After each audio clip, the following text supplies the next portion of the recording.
So hi guys, my name is Deity and my capstone is on meditation, and meditation is exactly that. It's the practice of thought, and it originates in Buddhism, but back then it was used to connect the mind and the body and spirituality, but as it transcended into Western culture, it became about health. So how it's usually done is you're sitting down, you're closing your eyes, and you're breathing, and you're focusing on your breathing. That's what it is. So why did I choose it? Last year, a girl named Crystal Sador had done a capstone on art therapy, and she and I had talked about mental health and how she wanted to find a positive way for people to have an outlet, basically, for their anger, for their depression, for their sadness. And I realized that that's a topic that I care about, because in high school health, we learned that suicide rates are steadily climbing, especially in teenage girls. And you'll also notice that it coincides with rates of people who cut themselves or people who bottle up their anger. And one of the ways that was suggested to me was meditation, which could battle that, and that's why I wanted to do it. So I initially had two plans. I wanted to research and then practice it myself. So with research, I didn't want just the effects of it. I wanted to know how it came to be, what it does, who came up with it. And I specifically chose a branch called mindfulness. Mindful meditation is a very specific branch that's used in stress therapy, which is like PTSD or sexual trauma or people with severe depression or anxiety. And the difference between mindful meditation and normal meditation is meditation, you don't think about anything. You're focusing on your breathing. Mindful meditation, you confront every bad thought that you have. You sit down and you confront all of your anger, all of your hatred or your sadness or your depression. You fight through it. That's what mindful meditation is. So that's why I chose it. So for research, I specifically did focus on the National Institute of Health. They published 8 full studies that were very long, but they basically took groups of people that had severe anxiety, chronic pain, or depression, and they gave them 6 months of training in mindful meditation or therapy. Then they tracked their progress. They had them do it every day or every week, and they tracked their progress and how it affected them. And what the result always came out, it didn't actually help them with the disorder per se, but it helped alleviate a lot of the symptoms. Or people who would have panic attacks, a lot of them, they would be able to calm down or become aware of themselves, and in that way orient themselves. So second way was about actually practicing it myself. UCLA had these online videos where they had audio and video recordings of their actual sessions, so I would stay home, follow along. I would try to do it every day, pretty much did it every day, and that was my initial plan. However, there was a turning point. My mentor, Miss Wilson, I had been talking to her about my plan because towards November 14 or something, I wanted to do an event where I wanted to show people how to meditate. And then she asked me this very simple question, and I didn't have an answer for her. She asked me, how are you going to stand in front of all of these people and teach them about meditation when you don't know anything about it? And she was right. She said, I had never gone to a class. I had never met with an instructor. I don't really know what I'm doing because I'm Googling everything. So how am I going to sit there and tell all these people, oh, this is what you do? And that became my problem. And then I realized I have to sign up for a class. That was it became solid. I have to sign up for a class. I have to meet with a meditation instructor, and I have to figure out how this benefits people in the long run. My problem was I am a very broke high school student, soon to be a very broke college student, and so I don't have money for these $300 classes, and I have no rides on the weekends. So Mr. O came in clutch. He put me in contact with his meditation instructor, whose name is Miss Mitchum, who put me in contact with her meditation instructor named Miss Roth, who invited me to a class. She's the nicest lady ever. She gave me a CD and a packet full of techniques. I attended a 4-hour session with her where I ended up going through walking meditation, sitting meditation, meditation techniques like orienting, amazing, and that's what I learned from it. That's what I got out of it. And then I ended up interviewing with her to learn long-term benefits, how she taught other people, and then I interviewed Miss Silva, who is the social worker at the school, and she works with mental health, and she herself has practiced it since the 2000s, and she recommends it to other people. So I brought that information to this event, which was the health and wellness event. I worked with Tatiana and Kayla, but Kayla couldn't show up because she had the flu. But I worked with Tatiana, and I presented meditation to these people.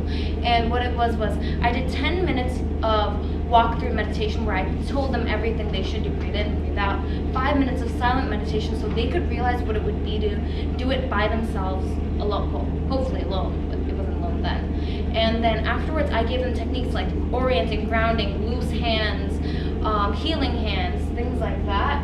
And then because I'll be honest, 8 people showed up to that event, and that's not much of a show and tell. So I ended up presenting to Dr. Dector's class, which had, I think, 15-ish kids. So that was solid. So thank you to everyone that bothered to show up, and then thank you to Miss Wilson, who was the one who put this on track, Miss Roth, who really helped me, Mr. Osborne, who put me in contact with Mrs. Silva, who taught me what the long-term benefits were. So the outcome was, I talked to a couple of the kids. One kid fell asleep, so I count that as positive. Yes. At least he learned how to sleep.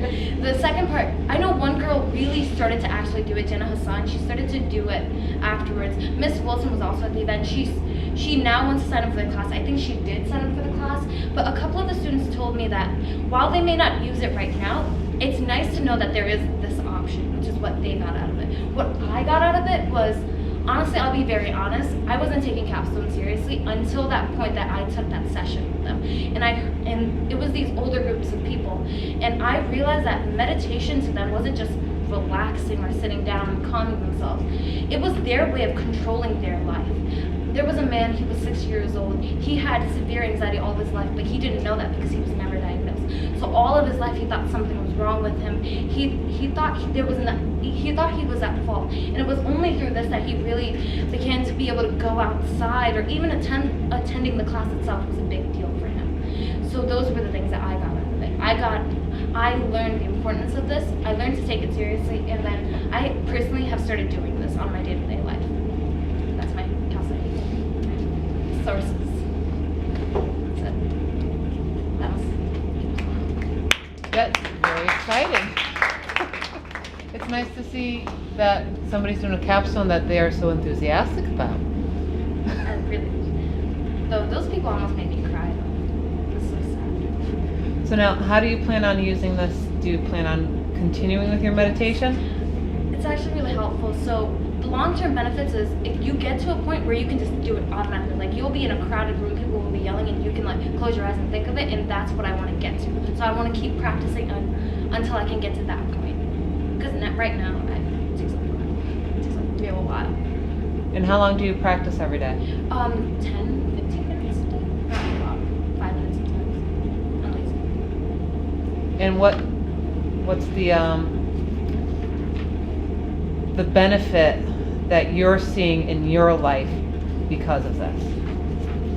Honestly, this is actually a feedback that I got out of a lot of people. It wasn't until that moment that they meditated that they realized how stressed they were. Because I never used to think I was stressed, and then in that moment, I felt so much calm that I hadn't for so long, and that kind of made me realize, oh wait, I'm taking on too much, and that made me calm down, and that's why I practice.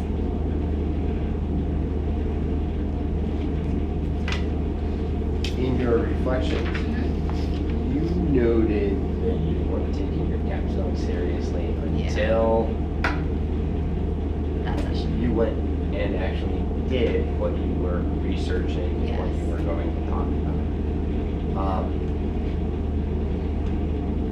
Do you think that you became, in a way, mindful? Oh, yes. Of that, you know, like instead of it's just outside me and I have to take care of it, suddenly what happened? It was honestly, I wasn't really gonna do this capstone really seriously, but then it almost felt disrespectful in a way being in that classroom, because a lot of those people, they had just recently lost a child or they were victims of sexual assault, and these were people who were taking their life in control, and I'm over here like a pretending to do everything. It just felt disrespectful, and that's why I started to really become aware of it.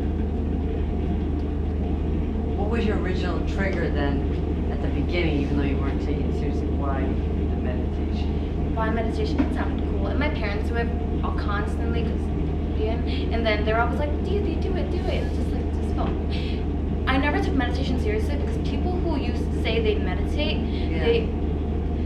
it just felt fake to me. It didn't feel real. Even I didn't your understand parents? it. Yeah, it didn't feel real. I didn't understand how you can reach nirvana through being quiet and thinking to yourself or listening to your. I never understood it until this. I'd be curious to hear, and it's a totally different project, but like the comparison of like the way your parents approach meditation versus like with Beth Roth's group and, you know, the way people are doing it in the Western and whether they're very similar or very different. I'm just curious. It was wonderful. I learned a lot about it, but I also felt your enthusiasm, so that's really great that you led with all the enthusiasm you had about it. Should I just leave? Do we have any, I've given you warm feedback. Does anybody have cool feedback for me? My only or- cool feedback was if you had more time, but this is a very time-pressed situation. I would love to have you talk us through it, just Right. a teeny bit. That would be cool. But that's, if you did it again, Right, or look, I always have ideas for what would the next project be. right. Or I'm curious about the stats that were in it, so I'd love to know a little bit about the studies, but, it was cool that you read the studies, and that made me very happy that you accomplished it. Okay, I think we're good. Thank you. Suicide and mental health awareness. And the reason why I did this, which was personal, because my stepfather committed suicide January 16th, 2017. But I wasn't aware of the mental illness, I don't know, I just didn't see it coming. So now that I'm more aware of it, I wanted to present it to others, because a lot of people look at it as a joke. They'll say go kill yourself, drink bleach, stuff like that. But when it's personal and it hits you, it means something more. It's more real life, and I don't know. I just want to show people it's not a joke.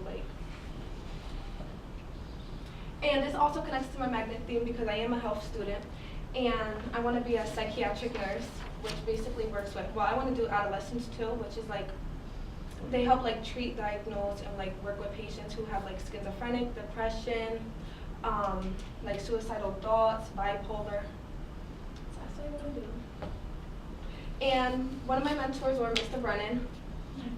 He helped me with resources about mental health, suicide. He referred me to different types of books and where I could find information, certain websites to get my statistics from. And the other person was Miss Maria. She works in a health-based center downstairs at Yale.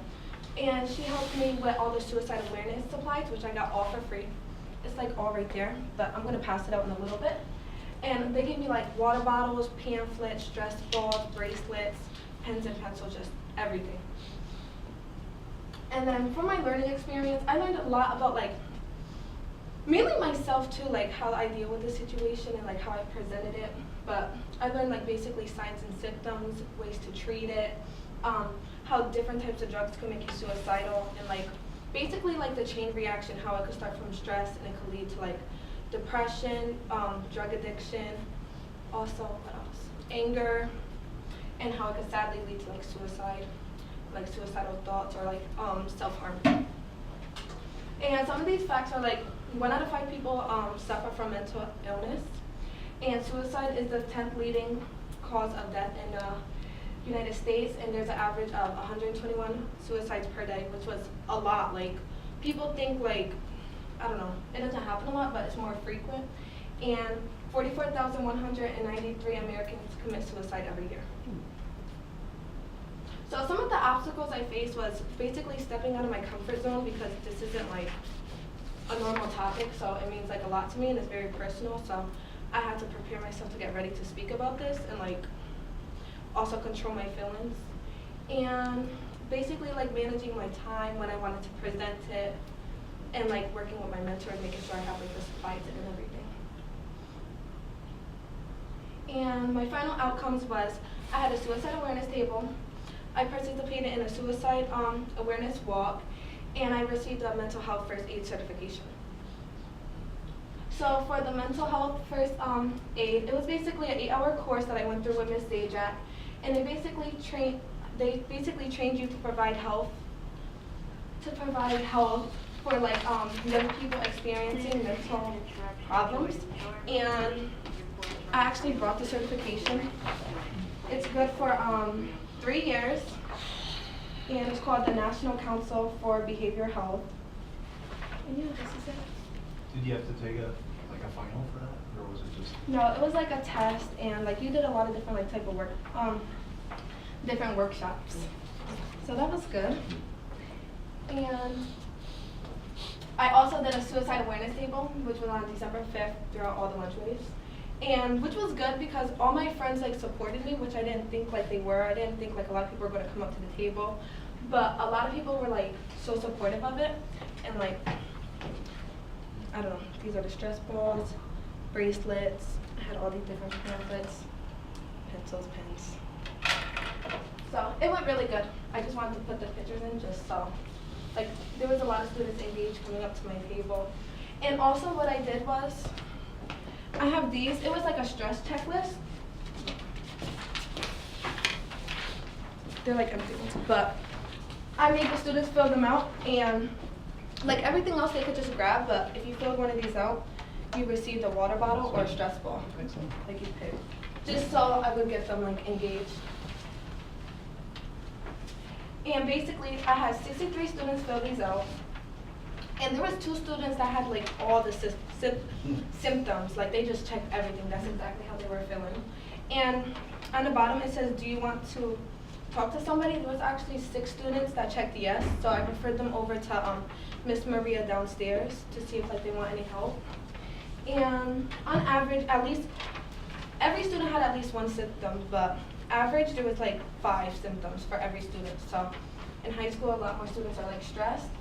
And some of the things I came up with was that 25 students let little things bother them, and 35 students had a problem sleeping or just sleeping too much. And this was the suicide walk that I attended. It was in Hamden, and it was a 3-mile walk. And everybody was basically their own team. So like my stepfather's family, we were our own team, and these were the shirts. You ordered like the own shirts. Like you could get like your picture and stuff up there of the person, but we didn't get that. And our goal was to raise $1,000, which was selling the shirts or people donating, and we actually raised more than that. So it turned out really good. There was a lot of people there, even though it was raining. It was good. And that's it. This is where he's buried in Puerto Rico now. Yeah, he's not out here, but that's him. That's what I read. And then these are my references, like the sites that I used. And that's it. When you handed out these pamphlets and like someone said that they were had a change in weight, or like did you read them and like try and help them, like give them a pamphlet or anything, or like was it like you just took it, they took a ball, or like? It was more like, because I had like so many people like just coming up to the table. Yeah. That's why I also had these too, because, which I was handing these out, like no one directly talked to me. Like I had to go back and look through the people that checked off that they wanted help. But I was handing out these: suicide talk, there's a bipolar disorder, moving through grief and loss, substance abuse, anxiety disorders, and building self-esteem. So I had these 2, and like students took them. Like I had like a whole bunch of copies of them. But I went back, I was like reading through them like this week, and I was going through like which ones have a problem. Oh, and what I also didn't touch up on was that okay, so I got that mental health certification, and Ms. Zajac knows the lady. So I'm gonna continue doing this. Like I'm gonna continue doing like presentations on this and like speaking about like mental health and like suicide and depression. So it's not a one-time thing. Like I want to continue on with it. I think that's good, because I think a lot of people think of mental health and they think of it like such like a dirty term. Yeah. And like people are so scared to admit like, oh, I'm depressed or I have depression, when it's nothing that people can control. Right. And like the more awareness that you give to people, let them know it's a normal thing and that there are ways to help, I think it's really good. So, that's the project. Yeah. Would you consider like leaving a legacy here where you can pass this on to a junior who maybe can do this for their capstone next year? Yeah. And just sort of keep it, sort of grow it in the school? I think, that it's stunning that you get, I don't remember the numbers, but 68 of these, and there's some kids that are really hurting. Yeah, there's actually, I didn't think there was going to be any students that wanted like help. Like, Yeah. Because like What a great people idea take to it have like that. as like a joke. Like I don't know. Like even when I was presenting, it was like, oh, go kill yourself, kill yourself. That stuff's not funny. It's not a joke. Yeah. But with those students, they wrote down their phone number and they wrote down their name. I gave it to Miss Maria so she could get in contact with them. I just think it's a bold and brave project, and the way he moved from, you know, your stepfather to facts, and then back to personal, and then facts, it was really, really impressive. I'm glad that you brought up this topic to the capstone. Yeah, because there was recently just a girl that committed suicide. And like people that are getting bullied in school. I forgot, I read it on Facebook, but it was saying how she committed suicide because they were bullying her in school. Or like my mom's friend, her son is getting bullied because he's like a transgender and he's young, he's only 12 years old. Yeah, the middle And it's school like, stuff is this really stuff scary. isn't a joke, like these kids will really like hurt themselves and I don't know, it's just not right. Yeah. Very serious. And I didn't take this stuff serious either until it happened to me. Like I would think, like you know, like they have like cyberbullying like Yeah, movies and yeah, stuff. It's sure. like, oh, it's just a movie. Like Yeah. I don't know, I never really lost anybody until now, so it's like You're a great. it's like so personal. Yeah, exactly. You're a great voice for this, because you couldn't Some of do the that. experiences. The only sort of, we're supposed to get warm feedback, cool feedback. Only cool feedback, and it's very impressive. You look great, you speak well. We gotta lose the word like. Okay? It's just distracting. Sorry. Oh. No, I mean, that's for everybody. Yeah, when I get nervous, I just Yeah. use that word, like Yeah. like. I remember one of the She's replaced classes. it with, Yeah, exactly. One of the classes I took at Southern was communications, and for your final, you had to give a 5-minute presentation. If you said the word, if you did an or like once, you failed. And that's a good way to get rid of it. And then what helps is Yeah. when you slow down. Yeah, Is that you talked really fast, and that's when Yep. you keep wanting to like and keep saying it and like this. But if you slow down and just pause, you'll be able to get through it without saying anything. Any other questions? Nope, you did great. Thank you. yeah, thanks for doing this. Okay. All right. You're welcome. You need this back, right? Yeah.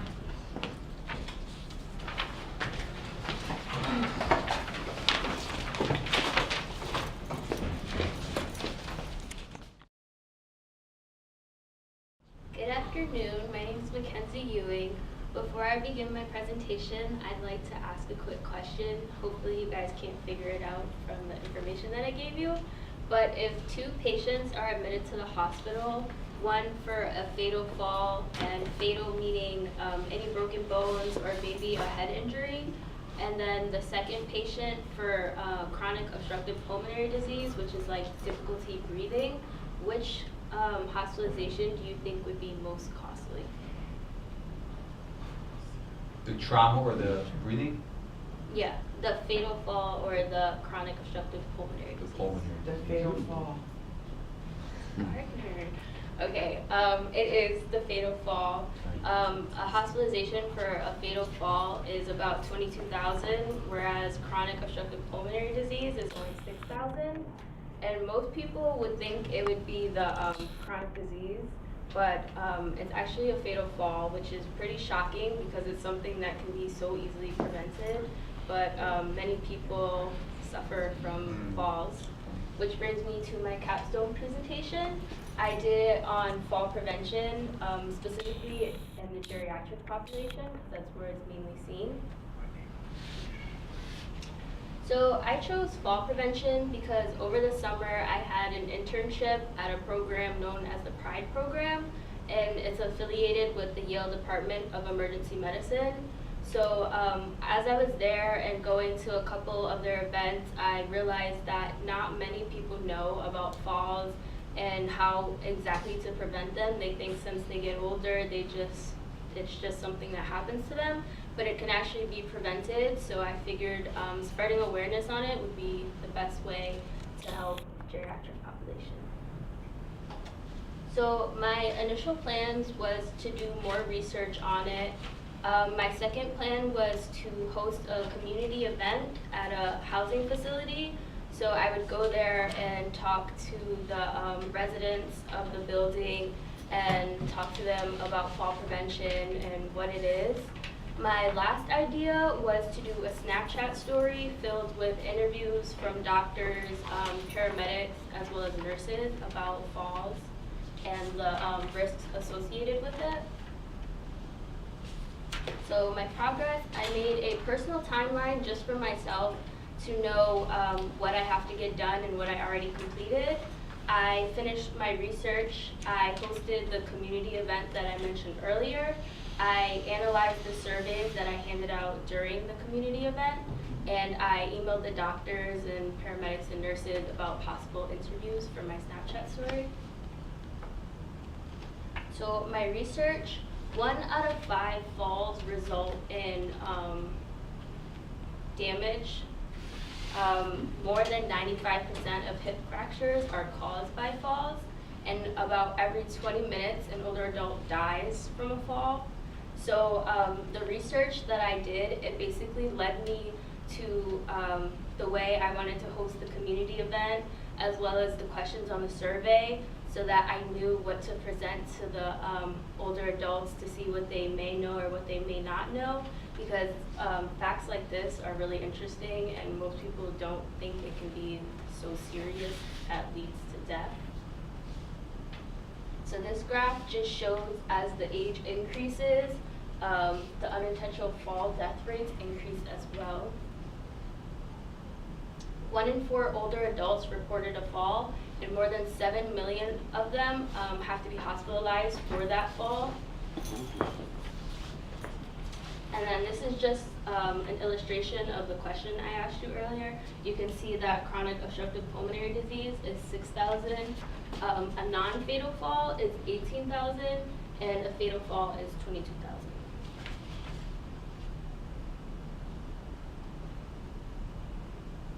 So my resources, Jay Kemp in the beginning, he gave me the idea of doing interviews, and we bounced ideas back and forth on how the best way would be to present the interviews. So I came up with the Snapchat story. Dr. Dector is my mentor. I met with her weekly. I felt like her background in medicine would benefit my project, seeing that it has to do with fall prevention and the risks associated. Valerie Lawson and Vanessa Cooler, they're both research assistants for the Pride program that I interned at. So they had a big part in helping me find a place for the community event, as well as the emails for the doctors in the emergency department. And then the Yale Cushing and Whitney Medical Library is where I spent most of my time doing my research.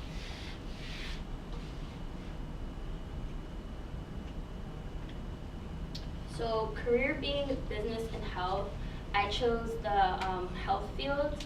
I feel like my project relates to helping others, which is what healthcare providers mainly do.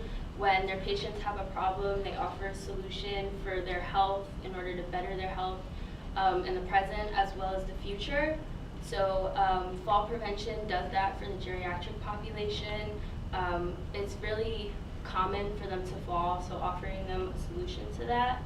I took MRT as well as a bunch of other medical classes, but MRT had a geriatric population chapter, so that gave me a little bit of background on it as I was doing my research and project. So the community event I talked about took place on November 15th, 2017 at Park Ridge Towers in New Haven. I wanted to do it locally, so it was kind of like giving back to my community since I live around here. The presentation consisted of another presentation about the importance of fall prevention, as well as why fall prevention is important to them.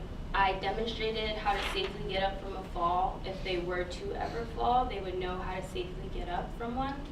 And lastly, we referred them to the Pride program that I interned at over the summer.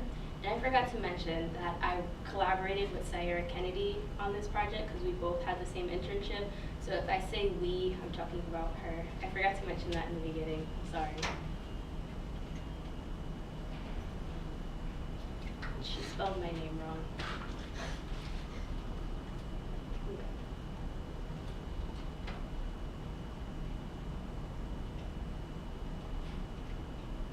So survey analysis, you have the data tables that are come up later on, but the data tables just illustrate the statistics that I'm going to say up here.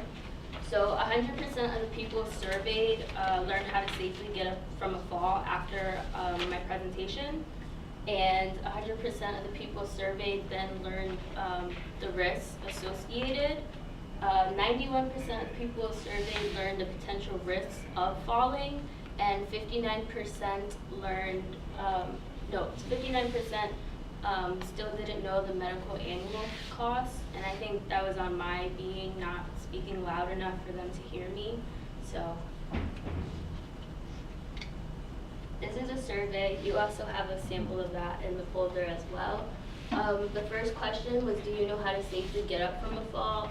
The second one was, are you aware of the risk associated with falling? The third one was, do you know of potential resources that can be used if you were to fall? The fourth one was, do you know how often older adults fall daily? And the fifth one was, do you know the annual medical expenses for older adults falls? And there was a pre and post survey, so this is just the post survey with the same questions, just to test the effectiveness of our presentation. And these are just the data tables.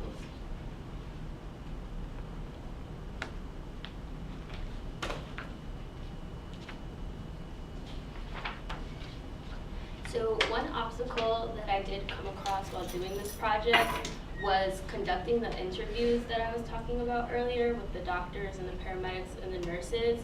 So I was unable to do the Snapchat story, and the main reason I wanted to do the Snapchat story was to reach out to the younger population, because from experience I learned that when students that were doing Capstone in the past would go to classes with PowerPoints, many of the kids wouldn't be paying attention like they should have, so that it wasn't really effective. So I figured the Snapchat story would reach the younger population, because they're so tied up in social media, that it would have targeted them successfully. But I was unable to do that because the doctors, they never got back to me when I emailed them. Their busy schedule, and it was around holidays, so I kind of misjudged that one. I should have done the interviews in the beginning of the project. And how can I apply what I learned to the future? So as I said, I want to go into the healthcare field. I think in the future, after doing this project, I kind of learned that the little problems in people's lives that seem so insignificant are the ones that cause the most problems to them and can be very fatal. So in the future, I'd like to spread more awareness about these little risks, because it definitely makes an impact in their lives in the future. So hopefully another program, like a fall prevention program, will come around for the safety of the geriatric population. And this is just my website. You did your research. Any questions? Do I have to step it up?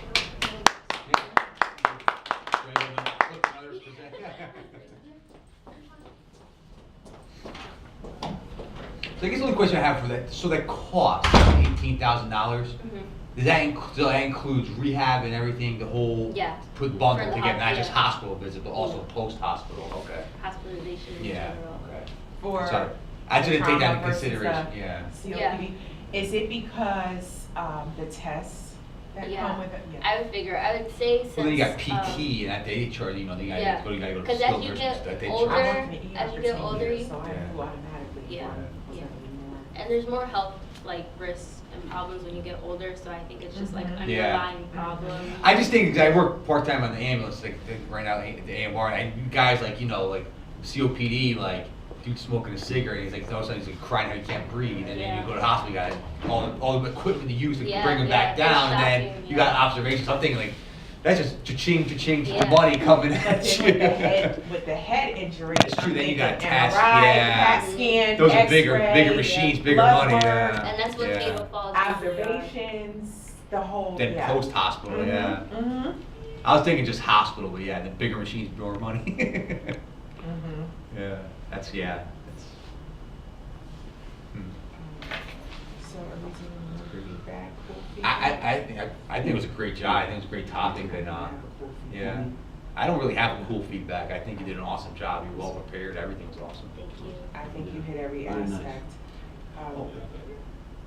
I love the fact that you collaborated with another student, and especially how you connected your internship with your capstone, and it was important for you to do it here in New Haven because you wanted to give back to your community. Like, to me, that's exceptional.